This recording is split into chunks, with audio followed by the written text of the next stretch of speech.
For accuracy's sake, I want to get back into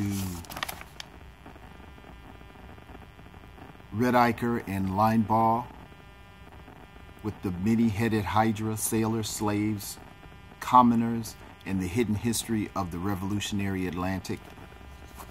I think I did not do the first video justice, or at least as much as I could have done. I should have broke it in two parts. The many-headed Hydra metaphor should have been separated, in my opinion, thinking back on it, should have been separated from the dynamics of the classes as much as it could have been. There were two ways to break it up that I later saw. So I wanted to come back with a second video to offer a little bit of clarity, because it's a really good book and a really good story. If you agree with the book or not, there's a lot to learn from it. There is a lot of creativity, drama, the entire metaphor that works throughout the book with bouncing from the historical facts and research and the Herculean tale. But what I want to focus on in this video that I think kind of got rushed with trying to tell both stories at one time was the underclass, the colonial underclass that's covered in this book. And this book is actually a tale of capitalism. That's really what it is, how capitalism won. The revolts against it, and who was actually revolting. The first thing that was subtle but constant was the fact that capitalism did not come about the way that it exists today. Capitalism has safeguards that was created over time through circumstance and necessity.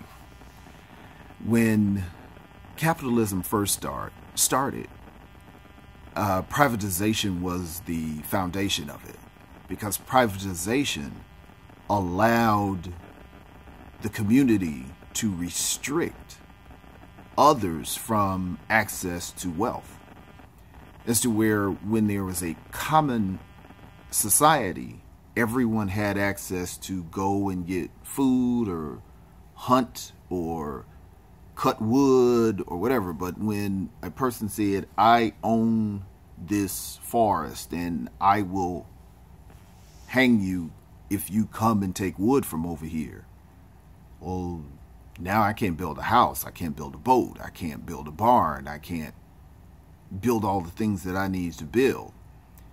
I can't cut wood and sell wood. So now I'm restricted. And then the next person says, I own this land and all the animals on it. Okay, now I can't eat. I can't raise cattle. I can't domesticate animals and sell their milk or their eggs. So as you see, as people began to privatize things, the people who could afford to privatize things began to reduce the wealth of other people. And unfortunately, the development of capitalism began to reduce that wealth to a smaller and smaller number, as to where the proletarian developed. The person who so much or so little was available to these people, as to where the only thing they had was their labor to sell. They couldn't go get wood because that had been privatized. They couldn't go get food because that had been privatized. They couldn't go get land because that was privatized. So the only thing that they could not privatize was these people's ability, and they had to sell their ability. And that's what most of us do today. We sell our ability.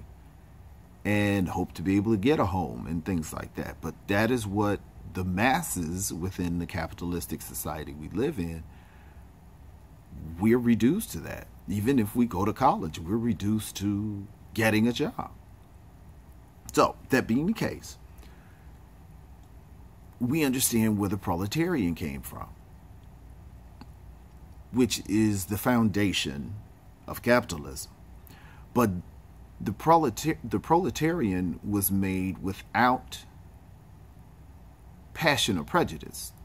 The goal was capitalism, was to develop wealth, and many people were being reduced to the proletarian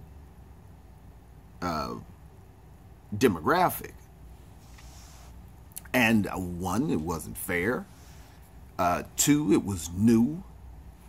And three, they outnumbered the people who were the beneficiaries of this system. And that's why, one of the reasons why they were looked at as the Hydra, because it was so many of them and so few of the wealthy. The special dynamic with the slave was that the slave did not have even the wealth of or ownership of the proletarian. The proletarian at least had, the proletarian owned two things. They owned themselves and their ability to labor, and they owned their children. Slaves did not own themselves, and they did not own their children. Their children could be taken away from them. So, as with Bacon's rebellion, the masses of the underclass united. Whites, natives, thieves that were sent over here, pirates, people of color from the Caribbean, everyone who was not in the elite wealth accumulating system of capitalism had bonded together, and these revolts came up. And this was around the 1600s. 1676 was the earliest one, which was Bacon's Rebellion. And then had Culpeper's Rebellion in 1677, Cato's Rebellion, 1739, fires in New York, 1741, American Revolution, 1765, the Haitian Revolution was in the French Revolution is in 1789, and then you had the Haitian Revolution, which was in 1791. You also had a lot of slave revolutions, and those slave rebellions had begun immediately after slave trade started. I think the first slave rebellion was in 1504 or 1501. I believe the first time slaves were brought was in 1495, 3 years after Columbus came the first time. Actually trying to reach for my book, because my book has it in there.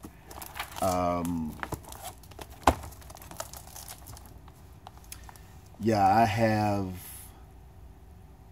the first slave revolt in 1501, and the first slaves to be sent to the United States was in 1509. And there was a recognized desire for Africans for slaves by 1509. And the systematic slave trade began in 1510. And the first successful slave rebellion was in 1516. Governor of Cuba, Diego Velasquez, authorizes slave raiding expeditions in Central America, and one of the slaves aboard the Spanish caravel rebelled and killed the Spanish crew before sailing home. So we're talking in the 1500s. We started this time of rebellion. So we're talking, late 16th century all the way up to the early 19th century of this rebelling against capitalism. That's really what it was. That's what slavery was. It was capitalism. And this period was very, very significant because it was a period without racism. Racism is this is evidence of showing that racism is a very new and a very learned dynamic in North America. And it does not have to be that way. When we're talking about things in society, we don't have the words, so we can't see it. So when we're telling people that racism was not always this way, now we have, or racial divide and all of these social divisions. When we say to someone that these things are put here purposely to divide while people are making money, now we have historical references to say, no, this is why this is going on. And it's not just a feeling. There are reference points now.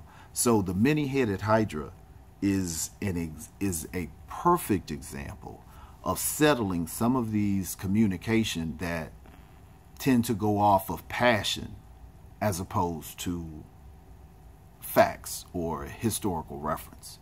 So there was a time that racial divide was not in the underclass, and indeed there is evidence that it was put in the underclass for the elites to build wealth.